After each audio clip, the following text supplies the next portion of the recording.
এই মুহূর্তে হাতে পাওয়া সর্বশেষ আপডেট বাংলা সংবাদে আপনাকে স্বাগত। প্রথমেই জানিয়ে দিচ্ছি সংবাদ শিরোনাম। ইউনূস সরকারের মেয়াদ 5 বছর বৃদ্ধির দাবিতে আমরণ অনশন। আরো থাকছে ডিসেম্বরের শেষ সময়, আজ যুগপৎ সঙ্গীদের সঙ্গে বসছে বিএনপি। আরো জানিয়ে দিব আওয়ামী লীগ নিষিদ্ধের দাবিতে উত্তরায় বিক্ষোভ। এরপর থাকছে দাবি না মানলে কঠোর আন্দোলনের হুঁশিয়ারি।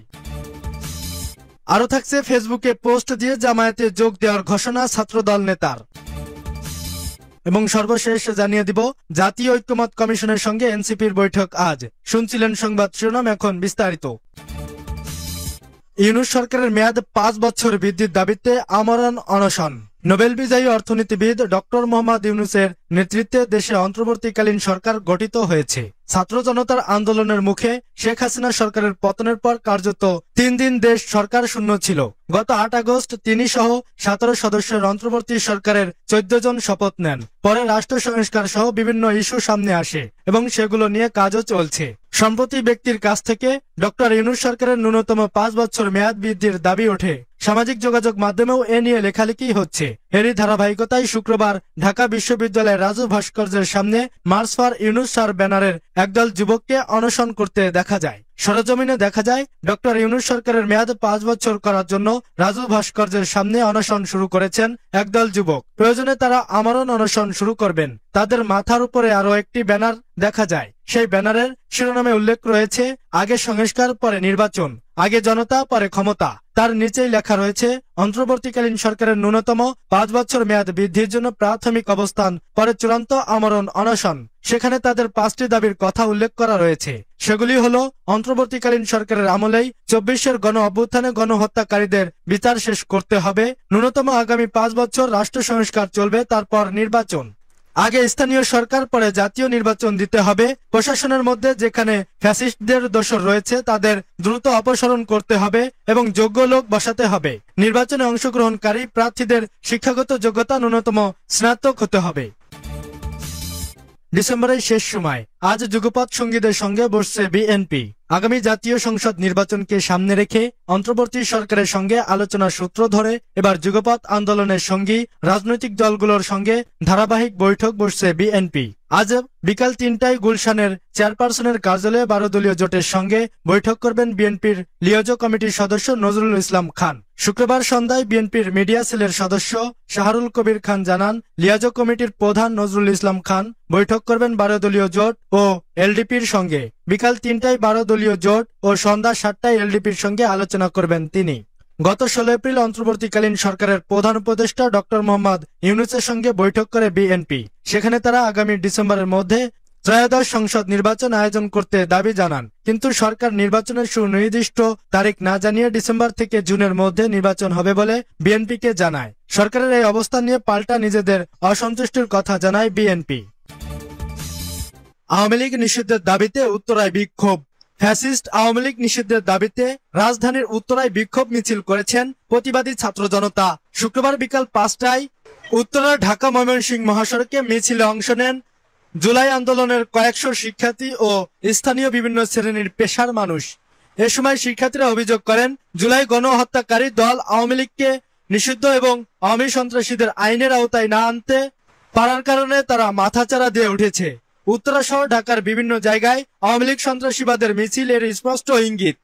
বিক্ষোভ মিছিলে বক্তব্য রাখা জুলাই রেভলিউশন এয়ারলাইন্স সংগঠন লাবুব মুন্নাত বলেন, আমাদের একটাই দাবি, আওয়ামী লীগকে নিষিদ্ধ করতে হবে। আওয়ামী লীগ নিষিদ্ধ না হওয়া পর্যন্ত আমরা ঘরে ফিরব না, শহীদদের আত্মা শান্তি পাবে না।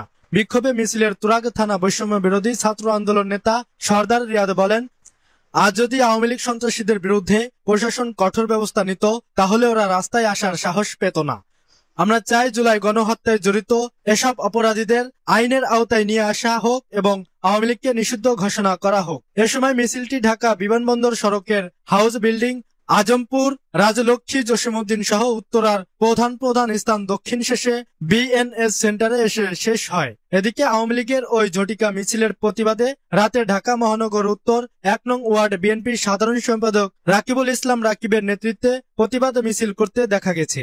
এ সময় আওয়ামী লীগ প্রতিহতে ডাক দিয়ে বিএনপি নেতাকর্মীরা স্লোগান দেন। দাবি না মানলে কঠোর আন্দোলনের হুঁশিয়ারি। 6 দফা দাবি আদায় এবং আন্দোলন চলাকালে শিক্ষার্থীদের উপর হামলার প্রতিবাদে দেশের সব পলিটেক ইনস্টিটিউট কাফন মিছিল হয়েছে। শুক্রবার জুম্মার পর নিজ নিজ ক্যাম্পাস থেকে বিক্ষোভ মিছিল বের করেন শিক্ষার্থীরা। এ সময় তারা অভিযোগ করেন, বারবার আশ্বাস দিয়েও দাবি মানছে না সরকার, আর বৈঠকের নামে শিক্ষার্থীদের সঙ্গে প্রতারণা করেছে শিক্ষা মন্ত্রণালয়। ফলে দাবি আদায় না হলে আরো কঠোর আন্দোলনের কর্মসূচি ঘোষণা করা হবে। জুম্মার নামাজের পর কাফন মিছিল বের করে ঢাকা পলিটেকনিক ইনস্টিটিউটের শিক্ষার্থীরা। প্রতিষ্ঠানটির জামে মসজিদের সামনে থেকে শুরু হওয়া মিছিল তেজগাঁও এলাকার প্রধান সড়কে যায়। এরপর 7 রাস্তা মোড় ঘুরে পলিটেকনিক ইনস্টিটিউটের মূল ফটকে পৌঁছে সেখানে কিছু সময় অবস্থান করেন শিক্ষার্থীরা। পরে তারা ক্যাম্পাসের ভেতরে অবস্থান নেন। বিক্ষোভ মিছিলে অংশ নেওয়া শিক্ষার্থীদের মাথায় কাফনের কাপড় বাঁধা ছিল, কারো কারো পরনে ছিল কাফনের কাপড়। মিছিল থেকে নানা স্লোগান দেওয়া হয়। কারিগরি ছাত্র আন্দোলনের কেন্দ্রীয় প্রতিনিধি মাশফিক ইসলাম বলেন, আমরা সচিবালয়ে বৈঠক করে ব্যবস্থা নিতে বলেছিলাম, কিন্তু সেসব কোনো বাস্তবায়ন নেই। উপদেষ্টার আহ্বানে আমরা বৃহস্পতিবার কর্মসূচি শিথিল করেছিলাম, কিন্তু বৈঠকে গিয়ে দেখি শিক্ষা উপদেষ্টা নয়, সচিবও নেই। তাই আমরা এসি রুমের বৈঠক প্রত্যাখ্যান করলাম। দাবি আদায় না হলে কঠোর কর্মসূচিতে যাব। ফেসবুকে পোস্ট দিয়ে জামায়াতে যোগ দেওয়ার ঘোষণা ছাত্রদল নেতার। ফেসবুকে পোস্ট দিয়ে জামায়াতে ইসলামীতে যোগ দেওয়ার ঘোষণা দিয়েছেন শেরপুরের শ্রীবর্দী উপজেলার কুড়িকাহানিয়া ইউনিয়ন ছাত্রদলের সিনিয়র সহ সভাপতি মোহাম্মদ আব্দুল মুন্নাফ। শুক্রবার রাতে সামাজিক যোগাযোগ মাধ্যমে উপজেলা ছাত্রদল সভাপতি বরাবর দেওয়া পদত্যাগপত্রে তিনি এ ঘোষণা দেন। পদত্যাগপত্রে তিনি লিখেছেন, আমি 9 নং কুড়িকাহানিয়া ইউনিয়ন বাংলাদেশ জাতীয়বাদী ছাত্রদলের সিনিয়র সহ সভাপতি হিসেবে দায়িত্বরত আছি। আমার দীর্ঘদিনের রাজনৈতিক অধ্যয়নে আমি এ সিদ্ধান্ত উপনীত হয়েছি যে একজন মুসলমান তথা সকল বিবেকসম্পন্ন মানুষের মাঝে কোনো সুনির্দিষ্ট ব্যক্তির পরিবর্তে রাসূল সাল্লাল্লাহু আলাইহি ওয়াসাল্লাম জীবনাদর্শে অনুসরণ করাটা হচ্ছে অধিকতর উত্তম। তিনি আরো লেখেন, কোন নির্দিষ্ট ব্যক্তি, পরিবার ও দুনিয়াবি ধর্মনিরপেক্ষ রাজনীতি বিপরীতে গিয়ে সকল পর্যায়ে আল্লাহর দাসত্ব মেনে নিয়ে রাজনৈতিক রুটিন ওয়ার্ক আমাকে বিশেষভাবে অনুপ্রাণিত করে। আমি আরো অধ্যয়ন করেছি, আল্লাহ এই জমিনে আল্লাহর দিন প্রতিষ্ঠার লক্ষ্যে বাংলাদেশ জামায়াতে ইসলামী যে লক্ষ্য উদ্দেশ্য ও কর্মসূচি গ্রহণ করছে, মূলত তাতেই নিহিত রয়েছে ইহজগতিক শান্তি ও পরকালীন মুক্তি। জাতীয় ঐক্যমত কমিশনের সঙ্গে এনসিপির বৈঠক আজ। জাতীয় ঐক্যমত কমিশনের সঙ্গে আজ বৈঠকে বসছে জাতীয় নাগরিক পার্টি। শুক্রবার সন্ধ্যায় এনসিপির যুগ্ম সদস্য সচিব মুশফিকুর সালেহীন এ তথ্য নিশ্চিত করেছেন। মুশফিকুর সালেহীন জানান, শনিবার সকাল 10:30টায় জাতীয় ঐক্যমত কমিশনের সঙ্গে এনসিপির বৈঠক অনুষ্ঠিত হবে। বৈঠকে দলের আহ্বায়ক নাহিদ ইসলামের নেতৃত্বে এনসিপির প্রতিনিধি দল অংশ নেবে।